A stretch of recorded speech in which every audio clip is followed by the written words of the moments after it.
मधुर आवाज़ चैनल में आपका स्वागत है।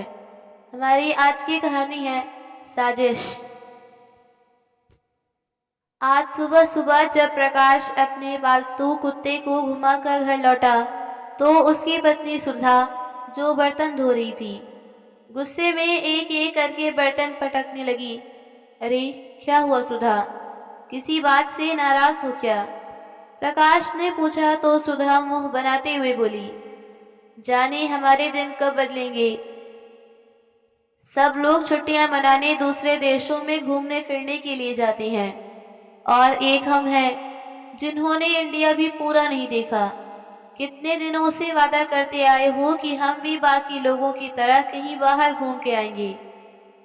हमारे बच्चे गोलू और पिंकी भी कितनी बार कह चुके हैं, लेकिन आप हैं जो टस से मस नहीं होते। सुधा बोलती जा रही थी, लेकिन प्रकाश को अपनी पत्नी की बातों का कोई फर्क नहीं पड़ रहा था। उसे नजरअंदाज करते हुए वह चुपचाप अखबार पढ़ने बैठ गया। फिर सुधा बोली, कल ही मेरी सहेली का फोन आया था। फ्रांस घूमने गए हैं वो लोग। यह देखो, एफिल टावर की ऊंचाई से फोटो खींचकर भेजी है मुझे। क्या नज़ारा दिखता है ऊपर से। सोचो, अगर फोटो में इतना खूबसूरत नज़ारा है तो सामने से देखने में कितना मजा आता होगा। सुधा ने अपने मोबाइल में फोटो दिखाते हुए अपने पति प्रकाश से कहा तो प्रकाश बोला, अरे सुधा, इन हाई सोसाइटी के लोगों का क्या ही कहना। उनकी जो इच्छा होती है उस पर लाखों खर्च कर देते हैं। उनसे हमारा क्या मुकाबला। ऐसी सहेलियों से तो दूरी बनाना ही बेहतर है, जो अपनी फोटो दिखा दिखाकर दूसरों के घरों में आग लगाती फिरे। प्रकाश ने कहा तो सुधा अपनी बड़ी बड़ी आंखें दिखाते हुए बोली, अरे मैं कहाँ पेरिस जाने को कह रही हूँ। कम से कम इंडिया तो घूम ही सकते हैं ना हम लोग। लेकिन तुम्हें मेरे कहने का फर्क कहाँ पड़ता है। मैं जो मर्जी बोलती रहूं, आपको तो इत्मीनान से अपनी अखबार पढ़ने से मतलब है। इस मुई अखबार से फुर्सत मिले तो ही कुछ सोचोगे ना। सुधा ने गुस्से में कहा तो प्रकाश बोला, अरे तुम मेरी अखबार के साथ सौतन सा व्यवहार क्यों करती हो। बच्चों के गर्मियों की छुट्टियां तो आ जाने दो, सोचेंगे इस बारे में भी। ऐसा कहकर प्रकाश ने बात को टाल दिया। कुछ दिन शांति से बीते, फिर कुछ ऐसा हुआ जिसकी किसी ने कल्पना भी नहीं की थी। एक दिन प्रकाश जब ऑफिस से घर लौटा तो उसके चेहरे की हवाइयां उड़ी हुई थी। निराशा और उदासी उसके चेहरे से साफ झलक रही थी। उसे देखकर सुधा परेशान हो गई और बोली, अरे क्या हुआ, आप ठीक तो हैं? ऑफिस में कुछ हुआ है क्या? अरे बताते क्यों नहीं, मेरी जान निकली जा रही है। तो प्रकाश बोला, बताने को अब कुछ बचा ही कहाँ है, तुम खुद ही देख लो। ऐसा कहते हुए प्रकाश ने अपनी जेब से एक लिफाफा निकाला तो बच्चों ने प्रश्न सूचक निगाहों के साथ लिफाफा खोल कर देखा तो उनका मुंह खुला का खुला रह गया। फिर सुधा बेचैनी से बोली, अरे कुछ तो बताओ, हुआ क्या है? किसी ने कुछ नहीं बोला तो सुधा ने वह लेटर लिया और पढ़ने लगी तो आश्चर्यचकित रह गई। चेहरे पर खुशी की लहर दौड़ गई। अविश्वसनीय भाव विभंगमा से उसने प्रकाश की ओर देखा और बोल उठी, क्या सच में आपका प्रमोशन हो गया है? तो प्रकाश मुस्कुराते हुए बोला, श्रीमती जी, बस प्रमोशन ही नहीं, कंपनी की तरफ से 5 लाख का बोनस और फॉरेन घूमने के लिए फैमिली टूर पैकेज भी मिला है। ये सुनकर सुधा को अपने कानों पर यकीन नहीं हुआ। फिर प्रकाश ने कहा, तो मैडम, कैसा लगा हमारा सरप्राइज? चाहे देर से ही सही, लेकिन आपकी ख्वाहिश तो पूरी कर ही देगा आपका निठल्ला पति। अरे तो पहले क्यों नहीं बताया, आपने मेरी तो जान ही निकाल दी थी। सुधा ने मुस्कुराते हुए कहा तो दोनों बच्चे बोल उठे, यू आर वर्ड्स बेस्ट पापा, हम अभी अपने दोस्तों को बता कर आते हैं। कहते हुए दोनों बच्चे दौड़ते हुए घर से बाहर निकल गए। फिर सुधा ने उत्साहित होते हुए पूछा, अच्छा यह तो बताइए कि हमें जाना कब है? बस अगले हफ्ते की फ्लाइट है। इसका मतलब तैयारी करने के लिए सिर्फ 7 दिन है हमारे पास। सोचते हुए सुधा रसोई घर में खाना बनाने चली गई। रात के डिनर के समय भी विदेश घूमने की ही बातें चल रही थी। तभी प्रकाश बोला, मैं कल बैंक से पैसे निकलवा कर ले आऊंगा।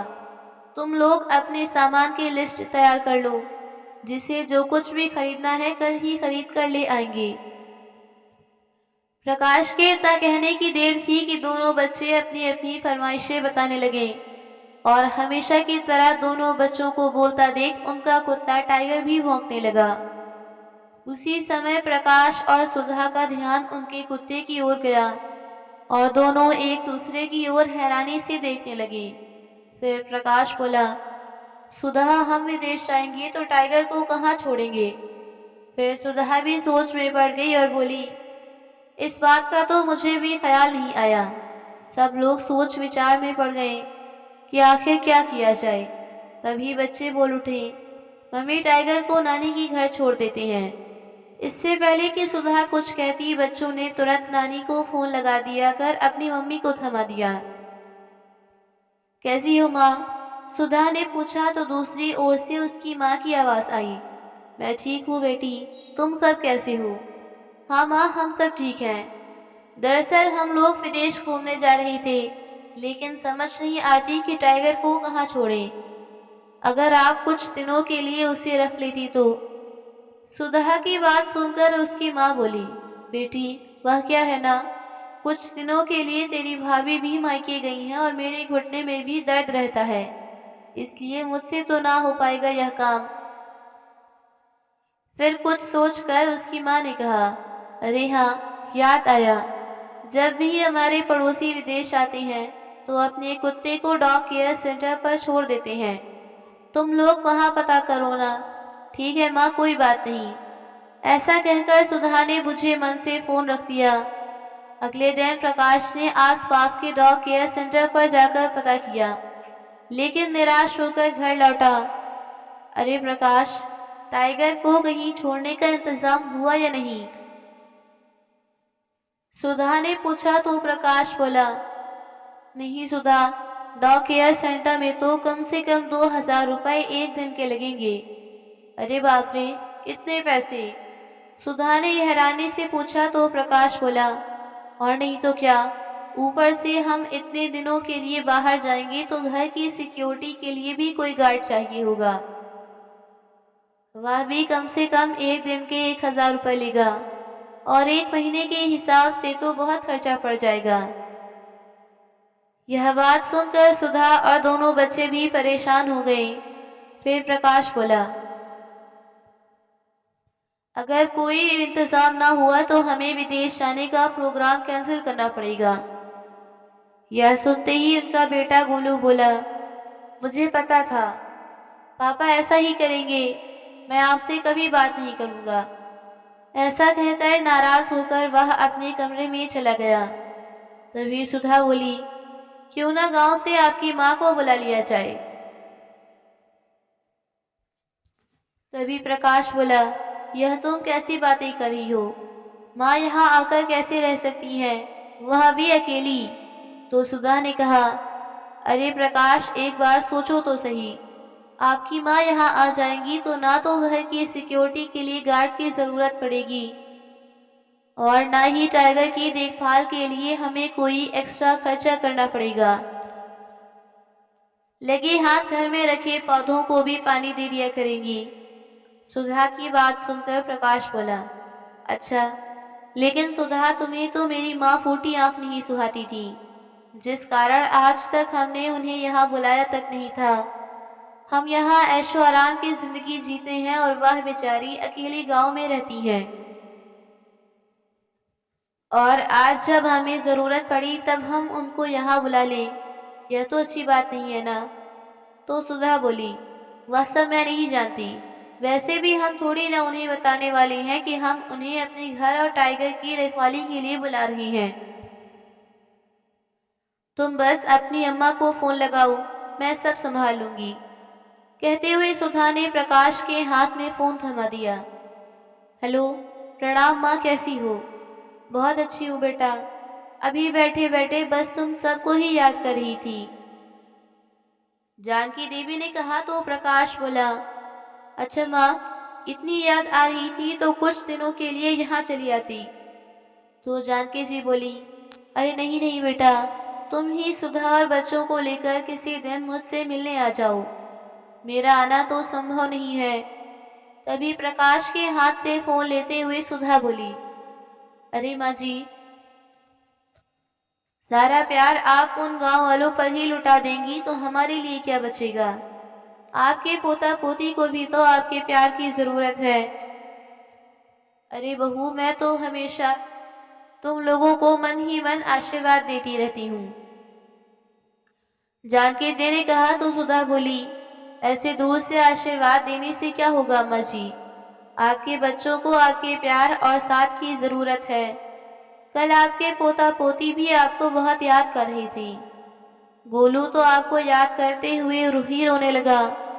अब बच्चे जिद पकड़ कर बैठे हैं कि उन्हें अपनी छुट्टियां दादी के साथ ही बितानी है। इसलिए मैं तो कहती हूँ आज ही अपने कपड़े पैक कीजिए और ट्रेन पकड़कर यहाँ चली आइए।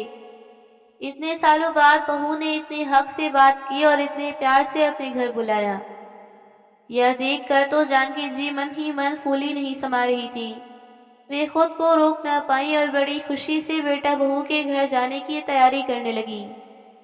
करीब 2 वर्ष पहले जानकी जी के पति का देहांत हुआ था। जब वे जीवित थे तो पूरे गांव में उनका बहुत मान सम्मान हुआ करता था।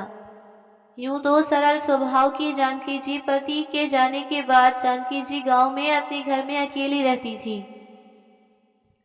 लेकिन गांव के सभी लोग उनका पूरा ख्याल रखते थे। यहाँ तक कि गांव के बच्चे भी उन्हें अकेला नहीं छोड़ते थे।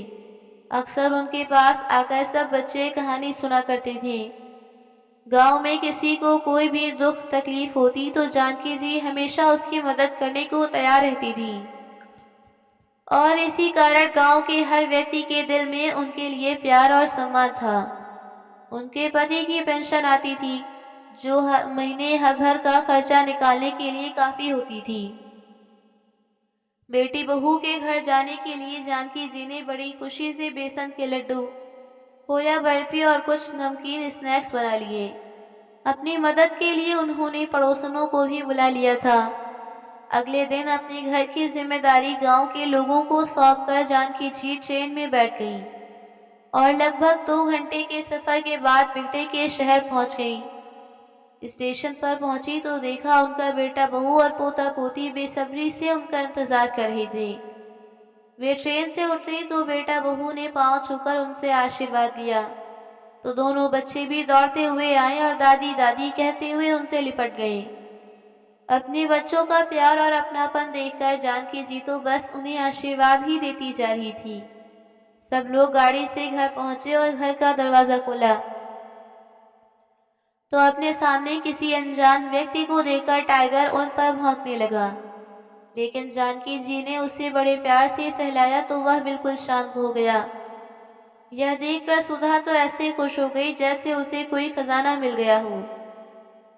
आखिर उनके जाने के बाद टाइगर को जानकी जी को ही तो देश संभालना था। गांव में सरल और सादगीपूर्ण जीवन जीने वाली जानकी जी बेटे बहू के घर तरह तरह की सुख सुविधाएं देखकर हैरान थी। उनकी बहू सुधा उनकी खूब खातिरदारी कर रही थी। प्रकाश उनका हर तरीके से ख्याल रख रहा था तो वहीं दोनों बच्चे ने भी अपनी दादी का खूब मन लगा कर रखा। 3-4 दिन ऐसे ही चला। फिर एक दिन सुधा जानकी जी को घर का सारा काम समझाने लगी। टाइगर को खाने में क्या पसंद है, उसका खाना कहाँ रखा है, घर का राशन का सामान कहाँ है, वगैरह वगैरह। फिर बोली, और हाँ माँ जी, सुबह शाम टाइगर को पार्क में सैर करवाने भी ले जाना। आपकी सेहत भी ठीक रहेगी और टाइगर भी घर में गंदगी नहीं फैलाएगा। उसकी बातें सुनते ही जानकी जी सभी काम समझने लगती तो कभी प्रश्नवाचक निगाह से सुधा की ओर देखने लगती। फिर थोड़ी देर बाद बोली, अच्छा किया बहू जो मुझे सब कुछ बता दिया। अब तुम देखना, मैं तुम सब लोगों को स्वादिष्ट पकवान बनाकर खिलाऊंगी। अरे हाँ, मैं तो भूल ही गई, मैं गांव से तुम लोगों के लिए अपने हाथ से लड्डू और बर्फी भी बनाकर लाई हूँ, अभी लेकर आती हूँ। बच्चों को बहुत पसंद आएंगी। कहते हुए वे अपने बैग में से सामान निकाल कर ले आईं और खुशी से गोपाल और गोलू और पिंकी को खिलाने लगी। तभी उन्होंने देखा कि वहां कुछ अटैची और बैग रखे थे। देखते ही उन्होंने हैरानी से पूछा, यह क्या बहू, कहीं जा रही हो क्या? तभी सुधा हड़बड़ाते हुए बोली, माँ जी वह क्या है ना कि आपके बेटे को ऑफिस से काम के विदेश जाना है। तो बच्चों ने भी जिद पकड़ ली कि वे भी विदेश घूमने जाना चाहती हैं, इसलिए हम भी उनके साथ ही जा रहे हैं। तो कुछ दिन आप घर का ख्याल रखिएगा। लेकिन जानकी जी ये सुनकर और भी ज्यादा अचंभित हो गईं। तो प्रकाश बोला, वह क्या है ना माँ, अचानक ही प्रोग्राम बन गया है, हमें कल सुबह ही निकलना है, तो आप सब कुछ संभाल लेना, हम 10-12 दिनों में ही वापस आ जाएंगे। ऐसा कहकर सब लोग अपनी अपनी तैयारी में लग गए और अगली सुबह जानकी जी को टाइगर के साथ छोड़कर वे सब लोग एयरपोर्ट के लिए निकल गए। यह देखकर जानकी जी को अच्छा तो नहीं लगा, लेकिन कुछ ही दिनों की बात है, यह सोचकर उन्होंने अपने मन को समझा लिया। सुबह नहा धोकर उन्होंने टाइगर को भी बड़े प्यार से नहलाया। सुधा के बताए अनुसार उन्होंने टाइगर का खाना उसके बर्तन में डाल दिया और फिर अपने खाने की थाली भी वहीं लेकर बैठ गई। लेकिन टाइगर खाना खाने को तैयार ही नहीं था। शायद सभी लोगों के चले जाने के कारण उदास हो गया था।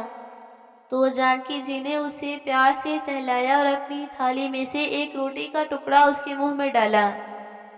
तो टाइगर भी अपनी उदासी भूलकर खुशी से उनके हाथ से खाना खाने लगा। अब तो हर बार जानकी जी उसे अपनी थाली से ही खाना खिला देती और वह बड़े शौक से उनके साथ बैठकर खाना खाता। जानकी जी का किसी से बात करने का दिल करता तो टाइगर से ही हंस बोल लेती। धीरे धीरे उन दोनों की अच्छी दोस्ती हो गई। वे हर रोज सुबह शाम टाइगर को पार्क में घुमाने ले जाती, तो वहीं आस पड़ोस वालों से भी उनकी जान पहचान होने लगी थी। बच्चों के साथ हंसना बोलना उन्हें बहुत पसंद था। पड़ोस के सभी बच्चे उन्हें दादी दादी कहकर पुकारते, तो उन्हें भी बहुत अच्छा लगता। अक्सर बच्चे उनके घर पर आ जाते, तो कभी लूडो कैरम खेलते, तो कभी दादी से कहानी सुनने लगते। कभी जानकी जी काम में व्यस्त होती तो बच्चे टाइगर के साथ खेलने लगते। जानकी जी जो मिठाई अपने पोता पोती के लिए लेकर आई थी, वही उन बच्चों को दे देती तो सभी बड़े चाव से खाते। इन सब बातों में दिन कब निकल जाता उन्हें पता ही नहीं चलता था। एक रात जब वे बिस्तर पर सोने लगी, तो उन्हें किसी बच्चे की रोने की आवाज सुनाई दी। काफी देर हो गई थी, लेकिन वह बच्चा रोता ही जा रहा था। वह बाहर निकली तो देखा कि बच्चे के मम्मी पापा घर के आंगन में उसे लेकर घूम रहे थे और बहलाकर चुप करवाने की कोशिश कर रहे थे, लेकिन बच्चा किसी भी प्रकार से शांत नहीं हो रहा था। वे दोनों बहुत परेशान हो गए। देखिए ना अम्मा जी, न जाने क्या हुआ है, बस रोता ही जा रहा है। बच्चे की माँ ने जानकी जी से कहा, तो जानकी जी उसे तुरंत अंदर लेकर आ गईं और उसकी नाभि और पेट पर हींग लगाने लगी। थोड़ी ही देर में बच्चा बिल्कुल चुप हो गया और जानकी जी उसके साथ उसकी भाषा में बोलने लगी। तो वह खिलखिलाने लगा। बच्चे के मम्मी पापा यह देखकर हैरान रह गए। अरे अम्मा जी, आपने तो कमाल की जादूगरनी है। आपके हाथ में आते ही बच्चा हंसने लगा। कहते हुए वे दोनों तो जानकी जी का धन्यवाद करते नहीं थक रहे थे। अरे बहू, छोटे बच्चों को कभी कभी गैस बन जाती है, जिस कारण वह रोने लगती हैं और हम परेशान हो जाते हैं कि न जाने क्या हो गया बच्चे को। अब तुम जाकर आराम से सो जाओ, यह परेशान नहीं करेगा। कहते हुए जानकी जी भी अंदर आ गईं। सोचने लगी कि बेटा बहू को गए बहुत दिन बीत चुके हैं, लेकिन अभी तक ना वे लोग आए हैं, ना ही उन्होंने फोन करके कुछ बताया है, यह पूछने के लिए कि वह लोग कैसे हैं और कब आने वाले हैं।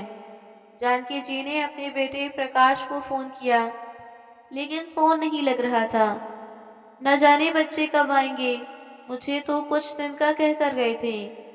सोचते हुए जानकी जी बिस्तर पर जाकर लेट गईं। एक सुबह जब जानकी जी टाइगर को पार्क लेकर गईं, तो वहीं सुधा की सहेली मंजू भी पार्क में आई हुई थी।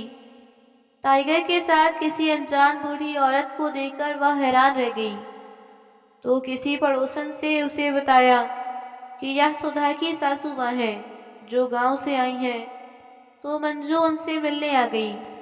प्रणाम आंटी जी, मैं सुधा की सहेली हूँ, यहीं पास में ही रहती हूँ। मंजू ने कहा तो जानकी जी ने मुस्कुराते हुए उसे आशीर्वाद दिया। तो मंजू बोली, यह आपने बहुत अच्छा किया आंटी जी, जो यहाँ आ गई। नहीं तो मेरी सहेली सुधा का विदेश घूमने का सपना तो सपना ही रह जाता। तो जानकी जी हैरानी से बोली, मैं कुछ समझी नहीं बेटा। फिर मंजू ने कहा, अच्छा वह सब छोड़िए आंटी जी, यह बताइए वे लोग यहाँ वापस किस दिन आ रही हैं? यह तो मुझे मालूम नहीं बेटी, मुझे तो उन्होंने बताया था कि 10 दिन के भीतर आ जाएंगे, लेकिन 2 सप्ताह होने को आए हैं। तो मंजू ने कहा, नहीं आंटी जी, मुझे तो सुधा ने यही बताया था कि कम से कम 1 महीना तो लग ही जाएगा। तो जानकी जी हैरानी से बोली, 1 महीना? लेकिन मुझे तो उन्होंने कहा था कि जल्दी आ जाएंगे। नहीं आंटी जी, आपको कोई गलतफहमी हुई है। अच्छा मैं चलती हूँ, कहकर मंजू तो वहां से चली गई। लेकिन जानकी जी सोच विचार में पड़ गई। टाइगर को लेकर वह घर वापस लौटने लगी। तभी देखा कि मोहल्ले में शोर शराबा हो रहा था। वे जल्दी से वहां गई और कारण पूछने पर पता चला कि उसी मोहल्ले में रहने वाले रामहीन के घर में चोरी हो गई है। अगले हफ्ते उनकी बेटी की शादी थी और सारे गहने चोर चुरा कर ले गए। यह सुनकर जानकी जी को बहुत दुख हुआ। परिवार के लोग बेचारे कितने परेशान होंगे। इसी सोच में डूबी जानकी जी टाइगर को लेकर अपने घर वापस आ गई।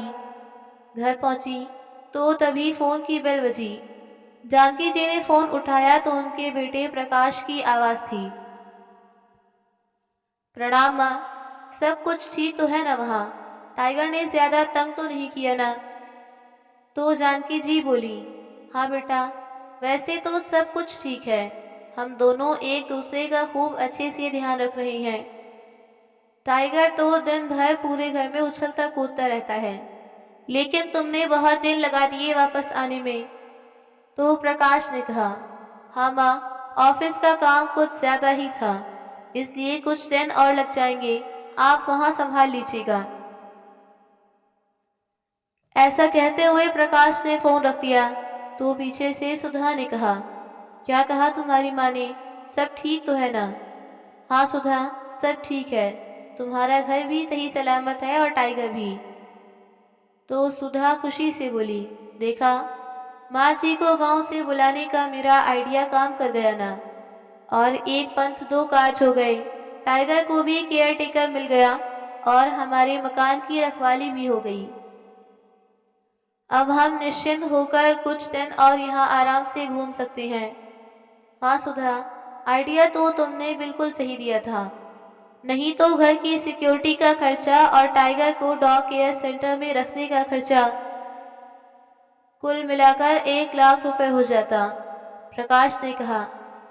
फिर सुधा बोली, अब मेरी एक बात और मान लो। अपनी माँ से कहो कि बाबूजी की बीमा की रकम हमारे हाथ में रख दे। वैसे भी उन्हें उन पैसों का करना ही क्या है, हर महीने बाबूजी की पेंशन आती तो है। इससे ज्यादा पैसे वह क्या करेंगी? अरे सुधा, तुमने तो मेरे मुंह की बात छीन ली। मैं भी कब से इसी बारे में सोच रहा था। लेकिन प्रकाश, तुम्हारी माँ पैसे दे तो देंगे ना? सुधा ने पूछा तो प्रकाश बोला, अरे देंगी क्यों नहीं, मैं कह दूंगा कि मुझे ज़रूरत है। और फिर मेरे प्रमोशन की बात हमने उन्हें बताई ही कहाँ है। उन्हें तो बस इतना ही पता है कि हम ऑफिस के काम से विदेश आए हैं, घूमने फिरने नहीं। यहाँ प्रकाश को लग रहा था कि उसने फोन कट कर दिया है, जबकि फोन अब भी चल रहा था। और प्रकाश और सुधा की सारी बातें जानकी जी सुन रही थी। बेटे और बहू के विचार जानकर उनके पैरों तले जमीन ही खिसक गई। वे यकीन नहीं कर पा रही थी कि उनकी अपनी औलाद ही इतना नीचे गिर सकती है, केवल अपने स्वार्थ के लिए। फिर खुद से ही बोल उठी, इस कलयुग में लालच और स्वार्थ माँ की ममता और प्रेम पर भारी पड़ने लगा है। लेकिन मेरा प्रकाश तो कभी ऐसा नहीं था। सोचते सोचते उनकी आंखों से आंसू बहने लगे। तभी उन्हें बाहर से कुछ शोर सुनाई दिया और एम्बुलेंस की आवाज़ें आने लगी। लेकिन उनके मन में विचारों हलचल इतनी ज्यादा थी कि बाहर की हलचल और शोर का उन पर कोई असर ही नहीं हो रहा था। काफी देर वह यूं ही गुमसुम सी बैठी हुई आंसू बहाती रही। न भूख लगी न प्यास। प्रकाश के बचपन से लेकर आज तक की सारी यादें उनके दिमाग में घूमती जा रही थी। फिर अचानक उनका ध्यान टाइगर की ओर गया, जो भूख के कारण पूंछ हिलाता हुआ उनके इर्द गिर्द घूम रहा था। जल्दी से जानकी जी ने अपने आंसू पोंछे और टाइगर के लिए खाना ले आई। लेकिन टाइगर हमेशा जानकी जी के खाने के बाद ही खाना खाता था, इसलिए न चाहते हुए भी जानकी जी को भोजन के 2 निवाले खाने पड़े। शाम के समय जब जानकी जी बाहर निकली तो पता चला कि रामधीन जिसके घर में चोरी हुई थी, उसने आत्महत्या करने की कोशिश की थी। यह सुनकर जानकी जी की हैरानी का ठिकाना न रहा। अगले दिन जब रामधीन अस्पताल से घर वापस लौटा तो जानकी जी उससे मिलने गई और समझाने लगी, देखो भाई, जीवन में उतार चढ़ाव तो आते ही रहते हैं, लेकिन इसका मतलब यह नहीं कि इंसान अपनी जिंदगी खत्म करने के बारे में सोचे। तो रामधीन बोला, नहीं बहन जी, आप नहीं जानती कि मैं कितने दुखों से गुजर रहा हूँ। दिन भर मेहनत मजदूरी करके 4 पैसे घर में लेकर आता हूँ तो खर्चा भी पूरा नहीं हो पाता। बड़ी मुश्किल से बिटिया की शादी के लिए कुछ पैसे इकट्ठे करके गहने बनवाए थे, लेकिन भगवान से ये खुशी भी मेरी देखी नहीं गई। अब कैसे होगी मेरी बेटी की शादी, क्या करूं समझ नहीं आता। कहते हुए रामधीन फूट फूट कर रो पड़ा। रामधीन की हालत देखकर जानकी जी द्रवित हो उठी। आप चिंता मत करो, भगवान पर विश्वास रखो, सब ठीक हो जाएगा, जानकी जी ने कहा। एक बेटे के पिता की लाचारी देखकर जानकी जी से रहा न गया और अगले ही दिन अपने गांव फोन करके और पड़ोसियों से 1 लाख रुपए भेजने को कहा और ये भी कहा कि गांव आने के बाद वो लौटा देंगी। अब जानकी जी की बात गांव में भला कौन टाल सकता था। अगले दिन ही पैसे उनके पास पहुंचा दिए गए। पैसे लेकर जानकी जी रामधीन के घर गई थी और पैसे उनके हाथ में थमा दिए। यह देखकर रामधीन बोला, अरे यह क्या है। खोलकर देखा तो पैसे देखकर वह चौंक गया और बोला, इतने सारे पैसे। तो जानकी जी ने कहा, अब तो तुम्हारी बेटी की शादी हो जाएगी ना। फिर रामधीन बोला, अरे नहीं नहीं, यह पैसे मैं नहीं ले सकता। अरे यह सिर्फ आपकी ही बेटी नहीं है, हमारी भी बेटी है।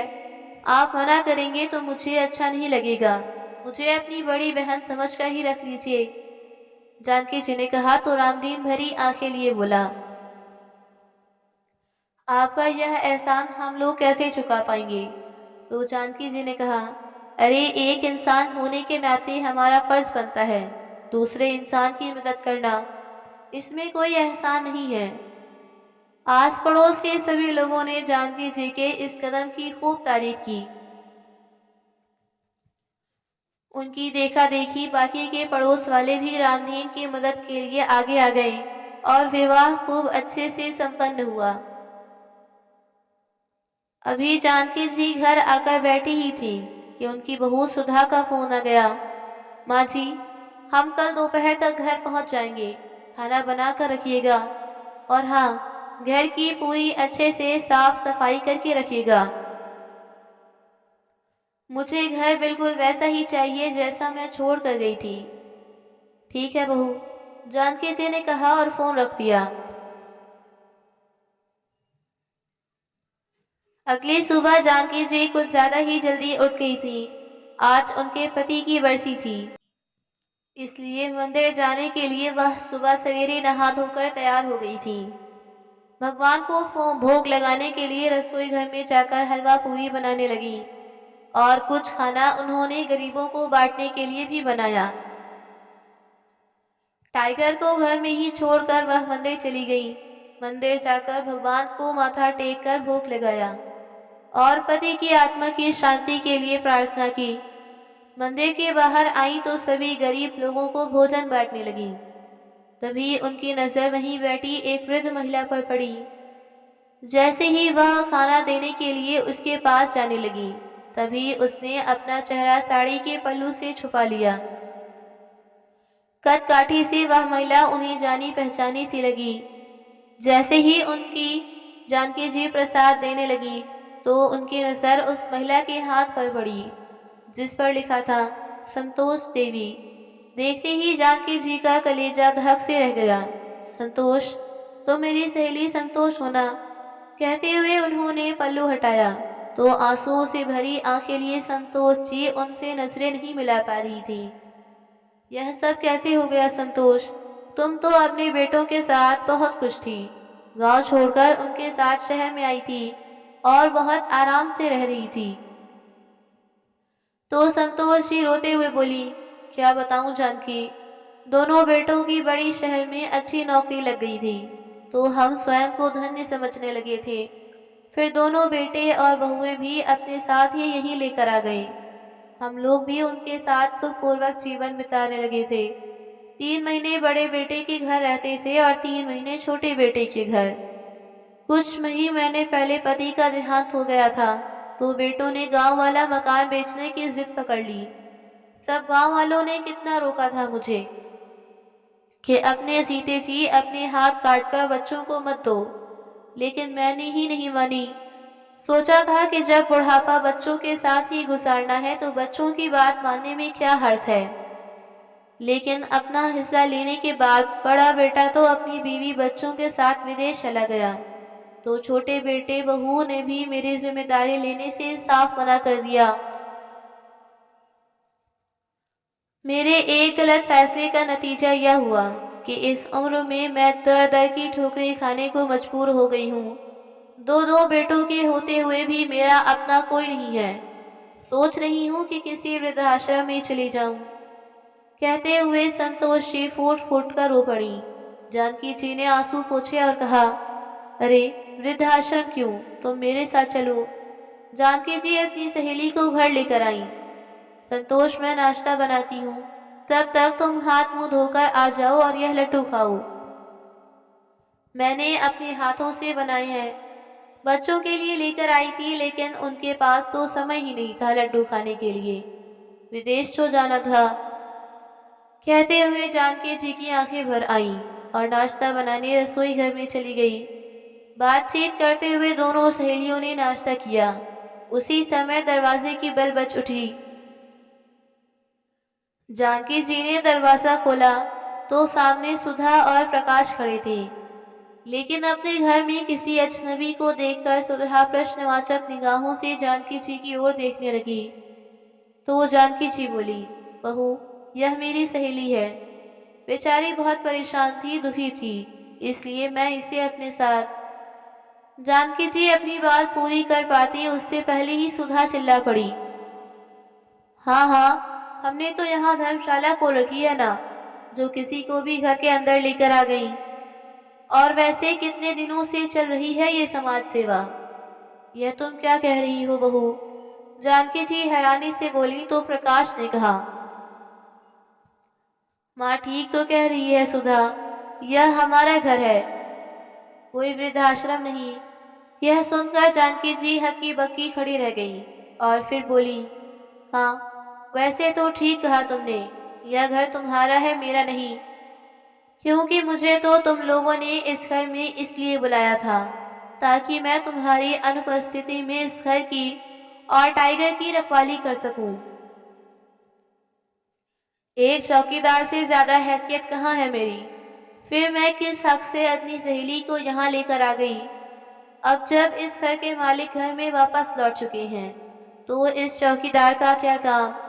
तुम्हारे घर में शायद हम जैसे लोगों के लिए कोई जगह नहीं है, लेकिन मेरे गांव में और गांव वालों के दिल में बहुत जगह है। शाम की ट्रेन से अपनी सहेली को लेकर अपने गांव वापस लौट जाऊंगी।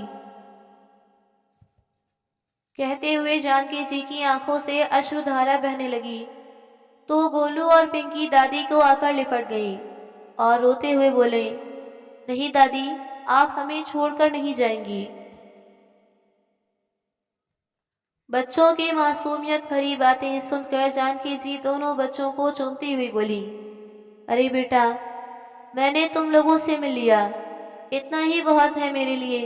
मेरा प्यार और आशीर्वाद हमेशा तुम्हारे साथ रहेगा। बस मेरी एक बात हमेशा याद रखना, जिंदगी के हर मोड़ पर माँ बाप ही होते हैं जो बिल्कुल निस्वार्थ भाव से अपने बच्चों का भला चाहते हैं। हर मुसीबत में अपने बच्चों का साथ देते हैं। बदले में वो अपनी औलाद से किसी चीज की उम्मीद नहीं करते। आंख मूंद कर वे अपने बच्चों पर विश्वास रखते हैं। इसलिए तुम दोनों अपने मम्मी पापा के विश्वास को बिल्कुल मत तोड़ना, क्योंकि जब विश्वास टूटता है ना, तो माँ बाप को बहुत दुख होता है। जानकी जी की बात सुनकर सुधा और प्रकाश को अपनी गलती का एहसास होने लगा था। तभी जानकी जी अपनी बहू सुधा से बोली, यह देखो बहू, तुम्हारा घर बिल्कुल वैसा ही है जैसा तुम छोड़ कर गई थी। फिर भी अगर इस काम वाली बाई से कोई कमी रह गई हो तो माफ कर देना। नहीं माँ जी, यह आप कैसी बातें कर रही हैं? सुधा ने कहा तो जानकी जी बोली, मुझे सब मालूम पड़ गया है बहू कि अचानक मेरे लिए तुम्हारे मन में प्यार कैसे उमड़ आया था, जो मुझे यहाँ बुला लिया था। तो प्रकाश बोला, माँ, हमने बहुत सोचा लेकिन कुछ समझ में नहीं आ रहा था। तो जानकी जी बोली, दुख तो मुझे यह सोच कर हो रहा है कि आज तक तुम अपनी माँ के प्यार को समझ ही नहीं पाए। और बहू, तुम तो एक माँ हो ना, फिर भी तुमने माँ की ममता के साथ ऐसा खिलवाड़ क्यों किया? अगर मुझे साफ साफ कह देते तो क्या मैं तुम्हारी मदद के लिए ना आती? अरे मेरी तो जान हाजिर है तुम लोगों के लिए, फिर क्यों खिलवाड़ किया मेरी भावनाओं के साथ? और हाँ बेटा, तुम्हारे बाबूजी के बीमे के जिन पैसों पर तुम्हारी नजर है, उन पैसों को हासिल करने के लिए कोई नया नाटक मत करना। जब मांगोगे मैं दे दूंगी। जानकी जी की यह बात सुनकर प्रकाश और सुधा शर्मिंदगी से कारण स्वयं को जमीन में गड़ने जैसी स्थिति में पा रहे थे। बिना देरी किए जानकी जी ने अपना बैग उठाया और अपनी सहेली के साथ घर से बाहर निकली तो प्रकाश और सुधा की आंखों से आंसू बह निकले। उसी समय साथ वाले घर में रहने वाली उनकी पड़ोसन भी आ गई और बोली, अरे माँ जी, आप जा रही हैं। आपके रहते हमें किसी चीज की कोई परेशानी ही नहीं थी। मेरे सास ससुर नहीं है तो मुझे तो आप में ही ममता की मूरत दिखाई देती है। अब आप भी चली जाएंगी।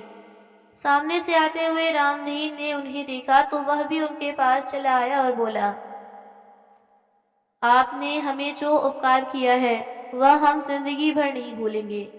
कहते हुए वह जानकी जी के चरण छूने लगा तो जानकी जी मुस्कुराते हुए बोली, अरे नहीं नहीं, मैंने कोई उपकार नहीं किया।